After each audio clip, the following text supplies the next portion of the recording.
Hola, muy buenas a todos y bienvenidos a un pequeño mini de verano de Fase 24. Hoy grabo yo, Pablo, Nemba, en la Sociedad Tolkien, aunque hoy no hablamos de Tolkien, porque hoy me voy a meter en el mundo de los submarinos, que aquellos que me conocen un poco saben que es una de estas cosas que me obsesiona y me tiene siempre en la cabeza. Y en particular quiero hablaros de un submarino español súper curioso, súper curioso. Un submarino español que tiene una historia muy relacionada con la Segunda Guerra Mundial. Y eso parece curioso, porque efectivamente España no participa en la Segunda Guerra Mundial. Pero cuando hablamos de submarinos, siempre tenemos en mente a esto que tenemos en la cabeza, los submarinos nazis de la Segunda Guerra Mundial. En particular, tenemos el submarino tipo 7. El submarino tipo 7, ¿vale? El U-Boot tipo 7 es el submarino más famoso y más exitoso de la marina nazi, de la marina alemana, de la Kriegsmarine de la Segunda Guerra Mundial. Estos submarinos se fabricaron en cantidades hasta entonces nunca alcanzadas y nunca después, ¿no? Estos submarinos, yo no sé, creo que suman más de 500, 600 unidades, ¿vale? Es una absoluta locura. ¿Y por qué es muy exitoso? Porque es muy sencillo, ¿vale? Es el tipo 7C, básicamente pues se basa, tiene unas 770 toneladas en superficie, casi 900 en inmersión, ¿vale? Mide unos 67 metros, tiene dos motores diésel y dos eléctricos, es capaz de sumergirse más de 200 metros. Y bueno, dentro de esas cosas que tiene 4 tubos lanzatorpedos delanteros y uno trasero, y además un arma que fue de mucha utilidad durante la Primera Guerra Mundial, no tanto durante la Segunda, que fue un cañón de 88 milímetros y una ametralladora antiaérea que sí que en este caso tiene cierta utilidad. Estos submarinos, entre ellos, por ejemplo, uno que citaremos después, que es el U-47, ese submarino pues tiene muchísimo éxito, ¿vale? O sea, hunden miles de toneladas de barcos aliados, por ejemplo, al mando de gente como Günther Prien, ¿no? Grandes ases de la Marina alemana. Y la verdad, me vais a decir, bueno, ¿y esto qué tiene, ¿no? que ver con lo que tú quieres hablarnos, que es de un submarino español? Pues nos vamos a poner un poquito en contexto. España, pese a que se supone que es la inventora del submarino de guerra con el submarino de Isaac Peral, el submarino torpedero, llega tarde a la historia de los submarinos, ¿vale? Espero que algún día hagamos un capítulo de Fase 24 grande, pues sobre quizás la Armada Española o los submarinos o la Guerra Civil y la parte del mar que a mí me gusta. Pero España llegó tarde. Durante la Primera Guerra Mundial, cuando ya los alemanes estaban teniendo un éxito tremendo con los submarinos, España encarga un submarino a Estados Unidos y 3 submarinos a Italia. Estos submarinos serán la clase A, ¿vale? Lo que pasa es que es una clase un poco extraña en España porque tiene un submarino que es medianamente grande y adecuado para la época, el acero llamado también Isaac Peral, y 3 submarinos de lo que se llaman costeros, o sea, más pequeñitos, más manejables, menos poderosos, digámoslo así, con menos capacidad de sumergirse, que son el A1, el A2 y el A3. Bueno, esto conforma una clase un poco regular. Además, compran un barco un tanto curioso que permite rescatar a los submarinos si no se han hundido, o sea, si han sido tocados y se han hundido no a demasiada profundidad, 30-40 metros, el buque de salvamento Canguro. Y bueno, esto se hace con una famosa ley, la ley Miranda. Y bueno, después de eso, España encarga los submarinos clase B. Los construye en España, pero con de un diseño extranjero. De estos crea 6. Y después, mejorando a este, comienza a crear la clase C. ¿Vale? Fijaos que esto también tiene que ver ahora con nuestra historia. En España se iban nombrando con el nombre de la clase, que es la clase A, la clase B, la clase C, incluso la clase D, y un número. A veces se les ponía un nombre, ¿no? Por ejemplo, el C1 será también Isaac Peral porque se habrá retirado este A0 que os he comentado. Y bueno, a lo largo de los años llega la dictadura, ¿no? De Primo de Rivera, llega de la guerra civil, llega la República, y en España, justo a principios de los años 30, pues tenía 16 submarinos. Es el mayor número que ha tenido España nunca, y son los 4 clase A y los 6 de clase B y los 6 de clase C. Bueno, a partir de ahí se retiran los de clase A, y llegamos a la Guerra Civil Española con los B y los C. Estos 12 submarinos tienen muy poco uso en la guerra, realmente porque, bueno, la Marina Republicana, donde quedan los 12 submarinos, no termina teniendo realmente utilidad y se eliminan, ¿no?, a todos los oficiales, y teniendo 12 submarinos y las tropas de Franco teniendo ninguno, se podía haber hecho mucho y no se hizo. Franco rápidamente contactó con Alemania, intentó comprarles un submarino clase, bueno, tipo 2, no lo consiguió, no se lo vendieron. Los de tipo 7A que estaban entonces en funcionamiento no los vendían. Los de clase 1 tampoco los vendían. Es una pena porque España tuvo un submarino, creó un submarino en particular que se ha venido a denominar el E1, que tenía unas características muy parecidas a estos submarinos alemanes clase 1. También en esta época de la República se diseñan los submarinos clase D, se diseñan 3 clase D, que querían ser submarinos de más de 1000 toneladas, unas bestias pues oceánicas. Bueno, España da al Atlántico pues para navegar por ahí, el equivalente a lo que sería en Alemania la clase 9. ¿Y a qué viene todo esto? En la Guerra Civil Española terminan sobreviviendo muy pocos submarinos, varios de los que sobreviven están prácticamente para el desguace. De hecho, hay uno que simplemente se utiliza para, ¿cómo se llama esto? Como generador eléctrico, o sea, fijaos qué cosas. Franco compró 2 submarinos a los italianos, que son lo mejor que tiene en ese momento España. Pero estalla la Segunda Guerra Mundial. Los alemanes vuelven a tener una cantidad de submarinos excepcional, grandísima, y los que más éxito tienen son los de clase 7, porque eran relativamente fáciles de fabricar, tenían un alcance oceánico medio. De hecho, los que tenían los depósitos de combustible más grandes podían llegar, ¿no?, a los Estados Unidos incluso. O sea, fijaos, podían cruzar el Atlántico, cosa que realmente, por ejemplo, ninguno de los submarinos españoles podía. Y bueno, a lo largo de 1939, 1940, 1941, aquello era jauja. Los alemanes estaban a punto de doblegar, ¿no?, a las tropas aliadas en el mar. Las comunicaciones eran prácticamente imposibles. Bueno, esto era una verdadera locura.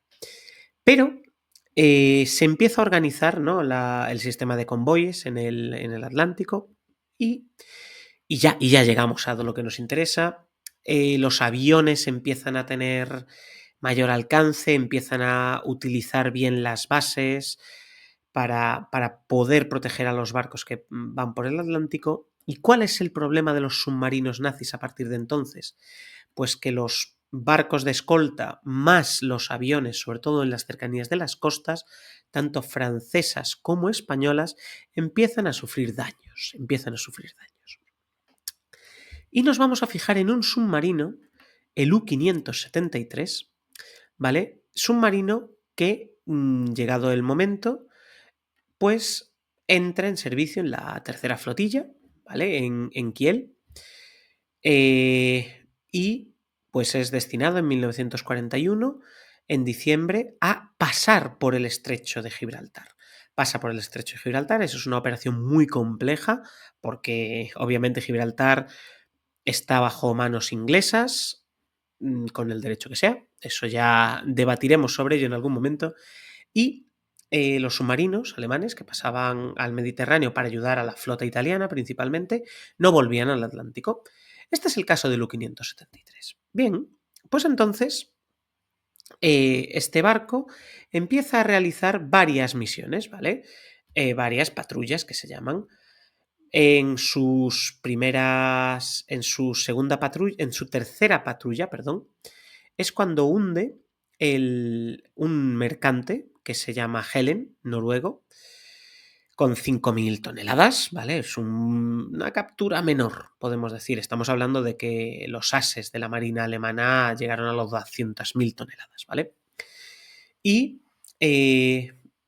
estaba en el puerto de Pola, que fue el puerto principal de Austria-Hungría en la Primera Guerra Mundial, y luego estuvo bajo dominio alemán. Y pues llegamos a la cuarta patrulla. En la cuarta patrulla, mientras se estaba acercando, estaba por la costa mediterránea occidental, cercana a España, resulta que es atacado por un avión, un Lockheed Hudson de los ingleses, cerca de Argelia, y básicamente le destroza los motores. Le destroza los motores diésel. Recordemos que tenía 2 motores diésel. Los barcos, digamos, submarinos alemanes tenían en general bastante redundancia. O sea, siempre tienen doble sistema, dos motores eléctricos, 2 motores diésel, 2 hélices. ¿Por qué? Porque si no te quedas tirado. Te quedas tirado en medio del mar. Bueno, pues entonces, en este momento eliminan los 2 motores diésel. ¿Qué problema tiene esto? Los motores diésel se utilizan para cargar las baterías que mueven los motores eléctricos, pero es que también elimina uno de los, uno de los motores eléctricos. Daña las baterías. Destroza parte de los tanques de lastre. Los tanques de lastre son los que permiten a los submarinos hundirse y luego poder, subir, ¿no? Liberando aire comprimido. El submarino U-573 intenta llegar como puede a un puerto neutral. A un puerto neutral. ¿Qué puerto es ese? El puerto de Cartagena, España. Esto es una práctica relativamente común en una guerra. Los puertos neutrales, por las leyes de guerra, pueden admitir barcos beligerantes para hacer reparaciones en principio menores durante 24 horas. Durante 24 horas, vale. ¿Qué ocurre? Que el general Franco, en esa época ya generalísimo, lo que tenía era cierta afinidad por los alemanes y da permiso para que este barco alemán dañado entre en reparación durante 3 meses. ¿Qué ocurre? Que obviamente los ingleses protestan. Al final, en una larga situación política, en una larga situación de, ¿cómo se llama esto? Dimes y diretes dentro de toda la diplomacia inglesa, alemana y española, al final España termina comprando este submarino. Pero lo compra también con el permiso de fabricar 6 submarinos más de este tipo. ¿Por qué esto es importante? Esto es importante por lo siguiente, porque en este momento el submarino se va a pasar a llamar G7.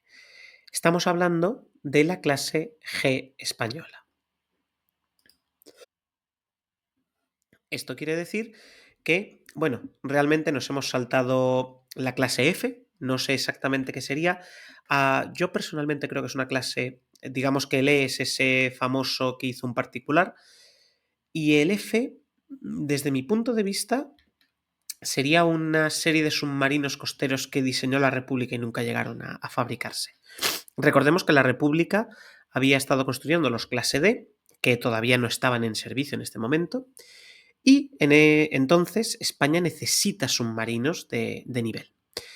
Con la alianza con Alemania en 1942, donde todo iba viento en popa a favor de las hordas nazis y alemanas, pues no parecía ningún problema adquirir un submarino, diseñar 6 y, si todo salía bien, crear hasta 10 submarinos, o sea, 3 más.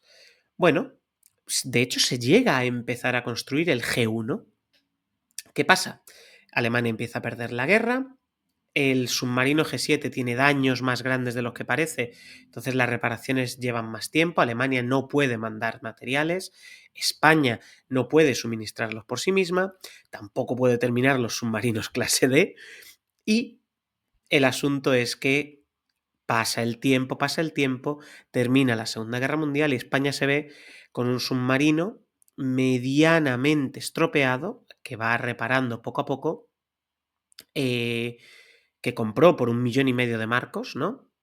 Tiene que reparar el tubo lanzatorpedos, los motores eléctrico 1 y 2 diésel, los tanques de lastre, hasta que, para que os deis cuenta, en el año 47 se vuelve a echar al mar, se vuelve a botar este barco. Entonces, estamos hablando de que para esta época la guerra mundial ha terminado. Obviamente todos los submarinos alemanes se han ya hundido o desguazado. Algunos se han dado como reparación de guerra a algunos países, como Suecia, por ejemplo, como Inglaterra, que tiene algún par de submarinos. Y España tiene muy poquitos submarinos y muy anticuados. De tal manera que tiene algunos clase B, que básicamente andaban a pedales, unos pocos clase C, que eran de la década de los 30, inicios de los 30, estaban bastante regular. Los clase D, que eran un diseño español y salió bastante mal, se terminaron también en esta época y funcionaban bastante mal, para que os hagáis una idea.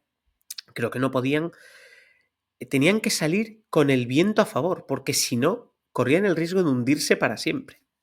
O sea, el diseño español ahí fue bastante pésimo. Y tenemos el G7. El submarino G7, un submarino alemán, un lobo de la Kriegsmarine, en la Armada Española, se convierte durante 20 años, hasta los años 60, en el submarino más moderno, más potente y más importante de la Armada Española, incluyendo los 2 italianos que se compraron a Mussolini durante la Guerra Civil. Imaginaos si eran buenos estos submarinos, que España, aparte de empobrecida por la guerra y por el aislamiento internacional de estos primeros años de la posguerra mundial, este era el mejor submarino que teníamos, el submarino G7.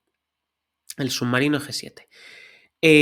Bueno, en este momento tenemos que decir, ¿no?, que la verdad es que España empieza a tener relaciones otra vez de manera internacional con, por ejemplo, con Estados Unidos. Estados Unidos empieza a hacer tratos con España, militares, le interesan bases.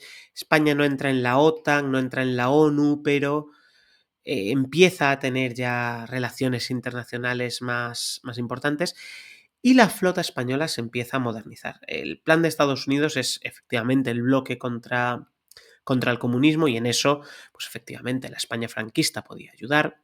Así que en 1961, como parte de un proyecto de ayuda estadounidense, se empiezan a modernizar varios submarinos españoles, los clase D, se renombran los submarinos, se pintan de color negro OTAN, o sea, dejan de ser grises como la Kriegsmarine y pasan a ser ya de color OTAN, y se adquieren varios submarinos, como son varios submarinos americanos, modernos, que aunque algunos han combatido incluso en la Segunda Guerra Mundial, han sido modernizados, ¿no?, de manera muy potente y tienen, por ejemplo, snorkel. ¿Qué es un snorkel? El snorkel básicamente es un pequeño tubo que coge aire y permite que el submarino pueda utilizar sus motores diésel, por tanto, más rápidos y seguir cargando baterías, pero a la vez estar sumergido, con lo cual mejora muchísimo las prestaciones.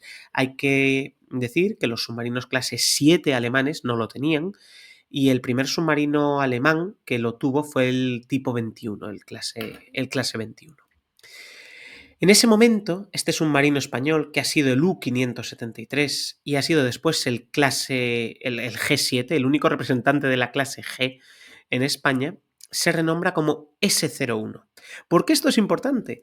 Porque actualmente, que España ha tenido la polémica con la OTAN por el gasto militar y demás, España está fabricando los submarinos de clase S-80 y está diseñando, ¿vale? Se comenta los clase S-90.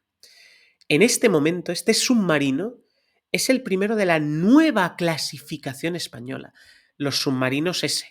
O sea, desde entonces los numerales españoles pasan a ser S y en particular este es el S01. Obviamente es una clase solitaria. El D1, que está tan viejo también que no se puede ya modificar, pasa a ser el S11 y el D2 y el D3 pasan a ser el S21 y el S22. Los submarinos italianos que había comprado España ya en este momento no están en servicio. Y inmediatamente después, ¿no? Los submarinos que tiene España van a ser los comprados a Estados Unidos. Los S-31 y luego también los submarinos de ataque S-41, S-42. Luego ya vendrán, ¿no? Los S-50, los S-60 y hasta ahora los S-70, de los cuales hay todavía uno en servicio que se votó en los años 80, en el 84, si no recuerdo mal, el S-71, que actualmente es el único submarino que tiene en funcionamiento España, junto con el S-81 Isaac Peral, nuevamente. Así que, fijémonos, hemos visto un submarino que ha servido en la Marina nazi, pero que luego ha sido el submarino más importante de la guerra de la Armada Española durante más de 20 años, hasta que llegó la ayuda estadounidense, y que, además de ser como G7, el último de la numeración original de los submarinos españoles, clase A, clase B, clase C, es además el primero de la numeración moderna de los submarinos españoles, el S-01. La verdad es que fue una pena cómo termina este submarino, pero termina este submarino vendiéndose, ¿no? En 1970, siendo el último submarino alemán de la Segunda Guerra Mundial en servicio activo. 1970. Estamos hablando de más de 30 años de servicio si contamos desde que se vota, ¿no? Aunque no entre en operación, con Alemania. No se conserva, se desguazó, se intentó conservar como museo, se intentó vender a Alemania para que lo usaran como museo, pero siempre nos quedará, y es aquí donde viene una de las cosas más curiosas, ¿no? que podemos ver de este submarino, ¿vale? Que es básicamente que se utilizó para una película muy famosa de la de lo que es de la Alemania de los años 50-60, que es la película que se llama U-47 Comandante Prien. ¿Por qué digo esto? Porque los alemanes que venían a grabar esa película pidieron permiso para usar el submarino G7 como el submarino U-47, aunque era clase 7A, del comandante Prien, que es uno de los grandes ases. Este submarino es uno de los que más éxito tuvo. Si no recuerdo mal, además es el submarino que entró en Scapa Flow, que es una base de la flota británica, y entrando en la base disparó allí a placer a algunos barcos de la Marina inglesa, de la Royal Navy. Entonces, fijaos, siempre nos quedará que en España, gracias al submarino G7 de la Armada Española, se pudo grabar la película U-47 del año 1958. Este submarino de la Armada Española, el S-01, el G7, para mí me parece muy curioso, vuelvo a decirlo, porque nos ha permitido tener en España pues una reliquia histórica en nuestra Armada de algunos de los mejores submarinos que ha habido en la historia mundial, que son los submarinos alemanes de clase 7C. Algún día hablaremos también, ¿no? de cómo en España hubo también Messerschmitt en servicio hasta mucho, mucho después que en otros países y que se utilizaron, ¿no? De hecho, que si no recuerdo mal, mi abuelo voló en alguno de ellos que se utilizaba para formación porque tenía dos cabinas. Así que fijaos cómo en nuestro país hemos tenido, pues efectivamente, el lujo de contar con el último submarino de la guerra mundial, de la Segunda Guerra Mundial, en servicio activo. El G7S01, antiguo U-573 de la Kriegsmarine. Sin más me despido, muchísimas gracias, espero que os haya gustado y nos vamos viendo a lo largo de este verano en más minis, en más fuera de temporada y desde luego os esperamos en la siguiente temporada de Fase 24. Os animo a todos a uniros al grupo de Telegram donde podemos comentar pues efectivamente todo lo que nos apetezca, los temas que nos apetezcan, ya veis, series, libros, películas, historias y se vienen cosas, ¿no? Con superhéroes este verano. Así que, pues nada, todo un placer, un abrazo a todos, muchísimas gracias y nos vemos.